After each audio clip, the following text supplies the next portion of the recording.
বিশ্ব ইজতেমা দেখতে গিয়ে তার চারপাশের চিত্র আমি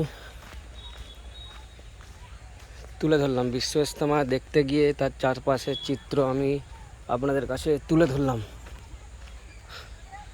আমাকে তো খুবই ভালো লাগলো চারপাশের চিত্র দেখে। বিশ্ব ইজতেমা দেখতে গিয়ে তার চারপাশের দৃশ্য কীরকম সেগুলো আপনাদেরকে দেখানো হলো। আমার তো খুবই ভালো লেগেছে। আপনাদের কেমন লেগেছে কমেন্টে জানাবেন। সবুজে ভরা শুধু চারিদিকে।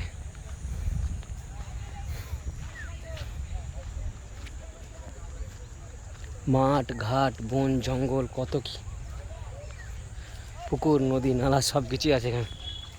খালি মাঠ একটা, এটাকে আমরা আগে বলতাম পাড়ন। এখানে মনে হয় ছেলেরা বসে সব টাইম পাস করতো। এটা আমার খুব ভালো লাগে। এখানে খুব হাওয়া, ঠান্ডা হাওয়া হয় সন্ধ্যা বিকালের দিকে। এই দেখুন, খুব ভালো লাগলো এটা। এখনই ঠান্ডা হাওয়া হচ্ছে, এখন আবার শীত শীত ভাব বিকালের দিকে।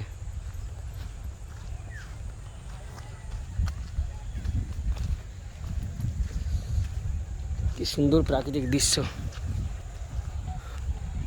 ওই যে বিশ্ব ইজতেমা, সব প্যান্ডেল এখনো তৈরি হয়নি, এখন অনেক বাকি আছে। আমরা সকালে এসেছি বিশ্ব ইজতেমা দেখতে 11:30টার দিকে।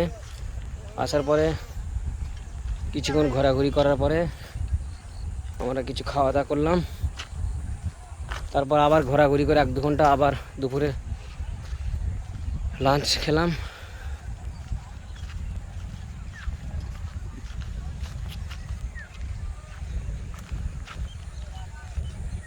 কি সুন্দর প্রাকৃতিক দৃশ্য, আমাদের খুবই ভালো লেগেছে। ওপারে যাব কিভাবে? এগুলো হচ্ছে কচুরিপানা। কিন্তু ওপারে তো যাওয়ার ইচ্ছা ছিল, ওপারে গিয়ে ওই দিক দিয়ে ঘুরে ঘুরে আসতাম, কিন্তু ওপারে যাওয়া কীভাবে? ওপারে যাওয়ার রাস্তাটা কই? নেই তো এখানে রাস্তা।